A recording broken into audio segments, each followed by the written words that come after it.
que parfois on retire on coupe pour retirer l'eau dessus. Donc je suis obligé de sortir. Et pour le moment là, la chasse aux chenilles n'a rien donné.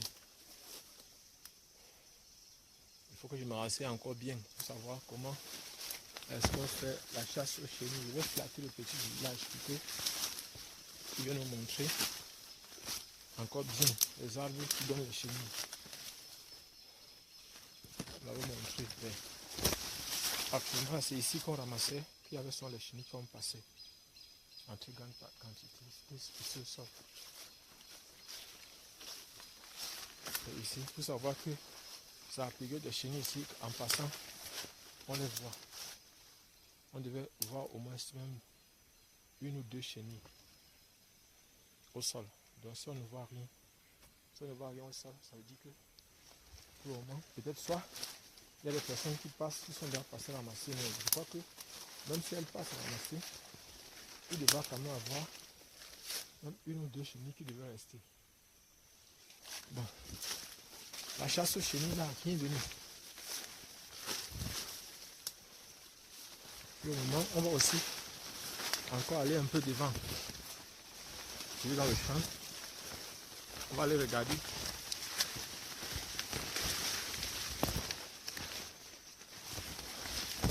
C'est d'autres arbres. Ce n'est pas le seul arbre qui donne les chenilles ici. On va aller regarder sur d'autres arbres pour voir est-ce qu'il n'y a pas les chenilles.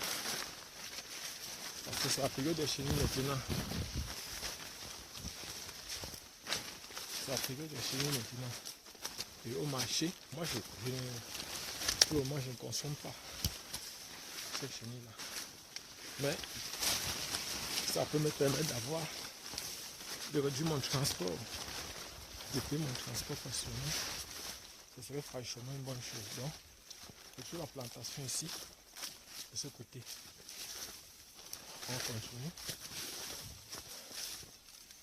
Et ici, c'est là où j'ai envie de mettre les arbres fruitiers. On va mettre les arbres fruitiers partout ici.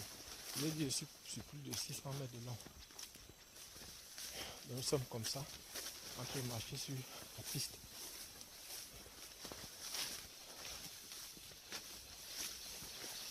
Voilà, un arbre sur lequel il y a souvent les chenilles. Vous voyez par exemple, les personnes ont déjà tracé la route pour entrer dans mon champ.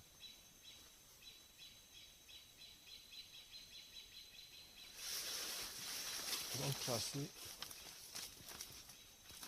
la route pour aller dans mon champ. Vous voyez par exemple là, c'est pour chercher les chenilles. Voici donc un arbre qui donne les chenilles ici. Donc, voilà. Voici les chenilles, ça donne, je promets. on va attraper quelques chenilles ici. On va rentrer avec une partie. Pour vous montrer, voici un arbre qui donne les chenilles ici. Voici une chenille ici. Voici une chenille ici, voilà d'autres au sol. Donc avant de rentrer, on va rentrer quand même avec quelques chenilles ici. Vous voyez par exemple, les gens défrichent comme ça pour les chenilles. Ils défrichent comme ça uniquement pour... Ça veut dire qu'il y a des gens qui sont déjà passés ramasser aujourd'hui. Mais nous aussi, nous allons ramasser pour nous. Voici. Vous voyez par exemple, voici une chenille ici. Ce sont ces gens de chenilles que nous cherchons.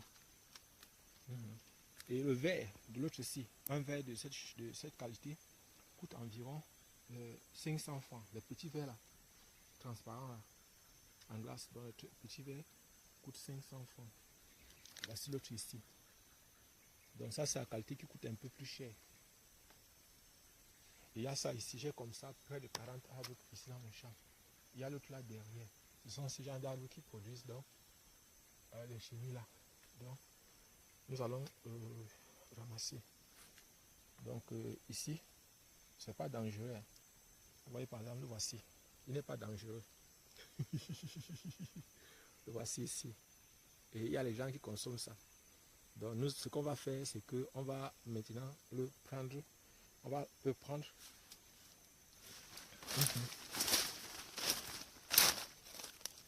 on va chercher quelque chose pour mettre dedans. On va prendre quelque chose. Donc la chasse va donner. Bon, je vais arrêter la vidéo pour essayer de ramasser.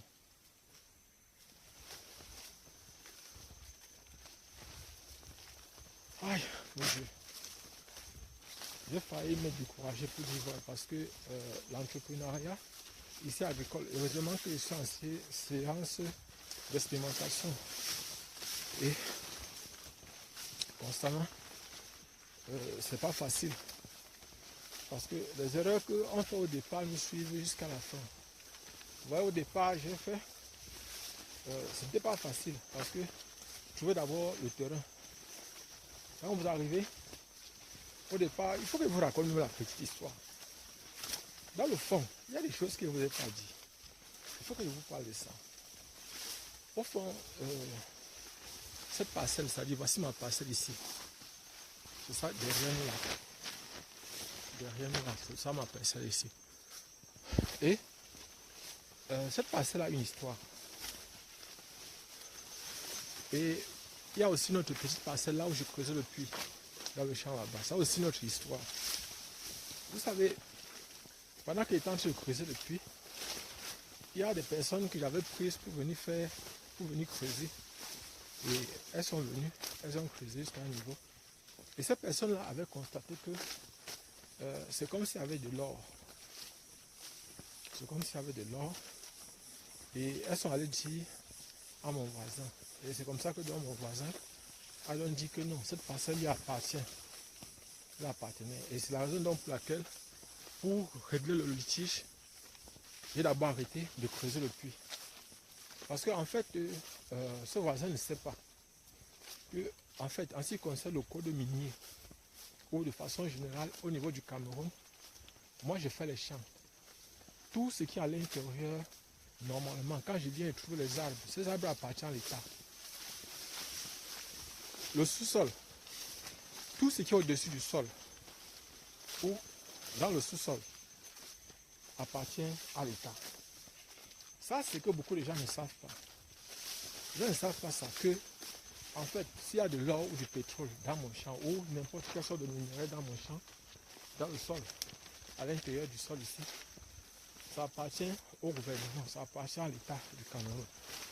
Et si un jour, je voudrais peut-être exploiter cela, il faudra que je cherche à être en règle avec l'État ou avec le gouvernement camerounais. C'est-à-dire que je dois chercher à me mettre en règle, comme on dit, avoir les autorisations nécessaires pour pouvoir exploiter. Et il faut que je fasse même une vidéo là-dessus. En fait, les Camerounais ne savent pas que, actuellement, si il y a les possibilités d'avoir les autorisations d'exploiter les minéraux du sous-sol au niveau du Cameroun. Il faut que je fasse des vidéos là-dessus pour que les gens comprennent que au niveau du Cameroun, actuellement, c'est possible. Il y a les gens de la diaspora qui disposent des moyens et qui pourraient venir investir, par exemple, dans les mines au niveau du Cameroun. Ou même au niveau de l'Afrique. Moi, je connais particulièrement pour le Cameroun parce que j'ai le code minier à la maison. J'ai le code minier et je dois faire quelques vidéos là-dessus pour expliquer aux gens que dit le code minier. Est-ce que maintenant, les autorisations ne peuvent qu'être données aux expatriés ou les Camerounais peuvent aussi avoir ces autorisations. Vous voyez par exemple aujourd'hui, les Camerounais ont les autorisations d'ouvrir des stations-service.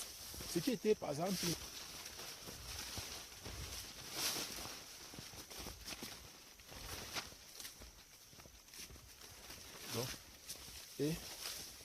donc je disais tantôt que en ce qui concerne le code minier, on va travailler là-dessus, je vais essayer de voir quelles sont les conditions pour exploiter les mines au Cameroun. Pour voir par exemple, est-ce qu'il y a des opportunités pour les Camerounais qui sont dans la diaspora de venir investir dans les mines au niveau du Cameroun. Et je suis chimiste. Donc ici, je suis déjà allé plusieurs fois dans les exploitations chinoises qui sont ici. Je ne vais pas vous cacher, ce n'est pas évident. Il y a un petit là qui est sorti de mon oreille. Bon, on continue. Vous voyez par exemple le petit chapeau qui est souvent là, ça qui est sorti. Bon, on continue. C'est ça qui permet de bloquer les écouteurs dans l'oreille. Parce que en fait les gens sont pleins qu'il n'y a pas le volume dans mes vidéos. Et c'est la raison pour laquelle parfois je cherche à voir ces écouteurs là. C'est vrai que l'idéal c'est d'avoir les écouteurs Bluetooth. Ah non, ça ne s'est pas tombé. C'est là. L'autre là doit être quelque part. Même si c'est perdu, ça ne me dérange pas. Il y a d'autres à la maison. Je vais remplacer. Nous sommes déjà en train d'arriver. Nous sommes déjà dans la savane. Et vous voyez par exemple ici, ça sont les sissongos. Donc ce sont les herbes qu'on utilise pour nourrir les bœufs. Donc les herbes. Il y a le Rwanda qui à un moment donné importait ces herbes du Cameroun. C'est-à-dire ces sissongos, ça permet de bien nourrir les vaches. Ça a un coefficient important. Et ici, voici par exemple une herbe que nous on appelle ici le bokassa. Donc lorsqu'on est blessé ici, en forêt ou en savane, on frotte ça et on met ça à blessure. Ça permet de limiter l'écoulement du sang. Et c'est comme un antibiotique naturel. Avec ça, la blessure ne dure pas. Et lorsque vous regardez par exemple les personnes qui travaillent ici dans les plantations, habituellement lorsqu'ils sont blessés, ils utilisent cette herbe aussi. On appelle ça ici le bokassa. Bon, ici, ça c'est le goyavier. Vous connaissez le goyavier. Attendez, ça c'est le goyavier. Ici, ça sont les feuilles de goyavier.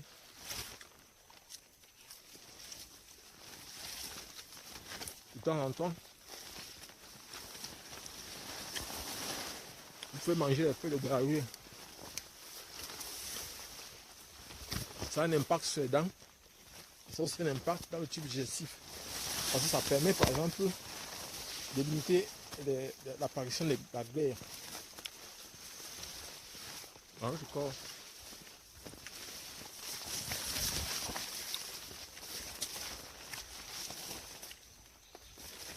Nous sommes déjà arrivés au marquage.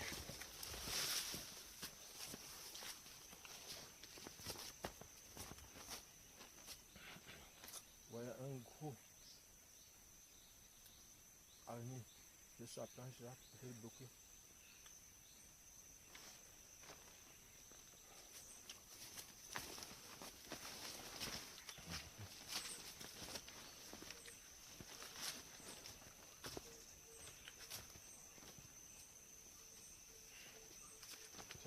Nous sommes en train de traverser, ils sont en train de traverser là.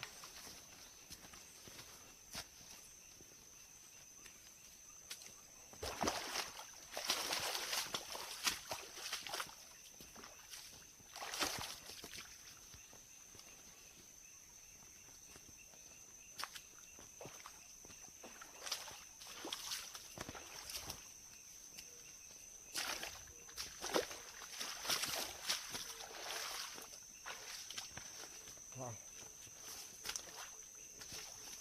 Ils sont déjà.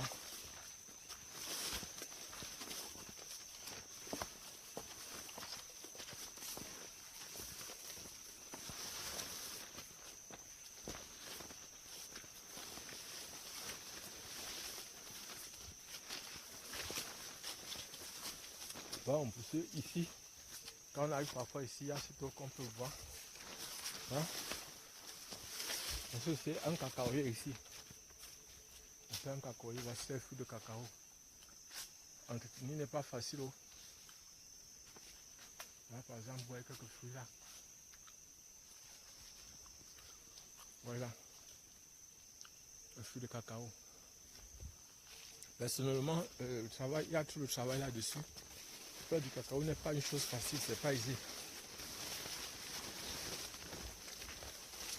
Le traitement, c'est vrai que le prix a sérieusement grimpé au niveau du Cameroun. On est arrivé à 6 000 francs le kilo. Bon, jusqu'à là, on dit que ce n'est pas vraiment le prix. Hein. Les rendements sont toujours faibles. Parce que par tige de cacaoyer, il n'est pas facile d'avoir 1 kilo. Et c'est ça le véritable problème.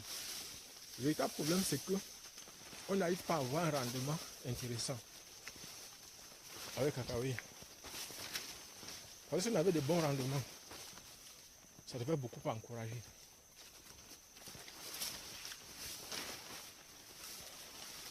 Nous sommes en train de sortir déjà.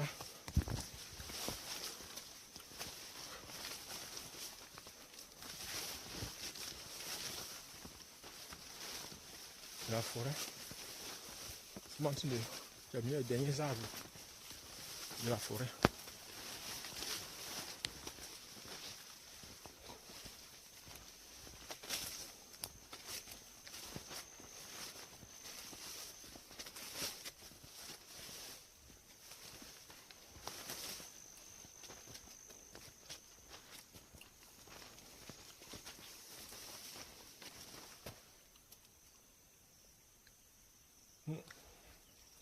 C'est encore un autre endroit où il y a les chenilles. Ah, j'en ai ramassé. Ah, c'est un autre endroit. Alors c'est notre arbre, c'est toujours le même arbre qui donne les chenilles.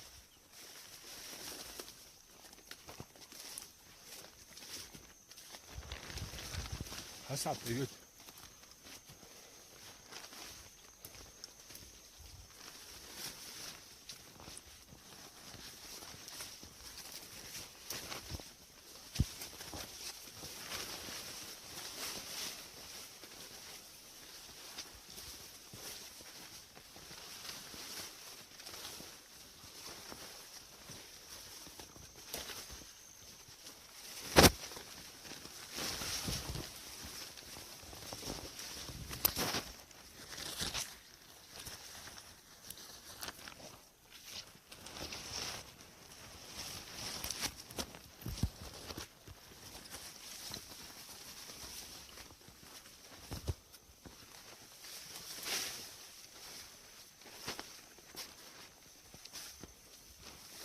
Donc, et pour ceux qui font les prépas concours, ceux qui veulent préparer leur concours, nous sommes là, nous sommes à votre disposition. Vous devez savoir une chose, c'est que nous sommes là pour vous aider. Il y a des gens qui pensent que nous mettons nos mégas, nous mettons la connexion internet, nous dépensons notre argent pour vous aider. Et quand on vous demande de participer, alors on connaît notre petit arbre qui produit aussi la chenille. C'est ça là-bas. Il faut savoir ici que c'est la période. Il y a les chasseurs de chenilles ici. Ils passent. Ils connaissent à quelle heure passer.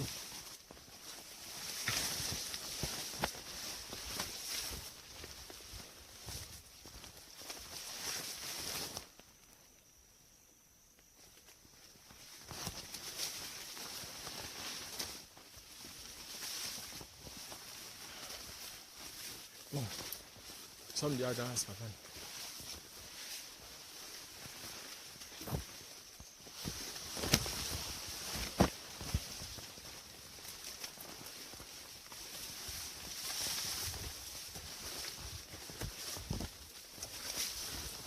Vous voyez que si vous n'êtes pas suffisamment courageux et audacieux, faire les expériences comme nous on fait là, ça ne sera pas facile pour vous. Et je vais vous dire, franchement, c'est pas facile.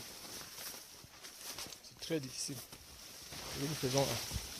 Mais l'avantage c'est que à la fin, on aura les résultats.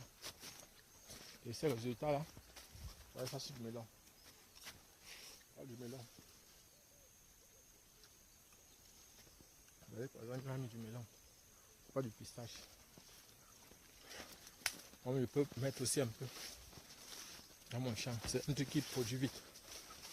Et au marché, c'est bien sûr, tu ne peux pas manquer tes 300 ou tes 500 sur une tête de melon comme ce que vous avez montré là. Le problème avec ça, c'est que il faut transporter pour amener au marché. Bon, si par exemple ça roule dans le sol, ça roule là au sol, ça n'empêche pas au macabo de pousser. Voilà, voici d'autres ici. Voici d'autres ici, regardez.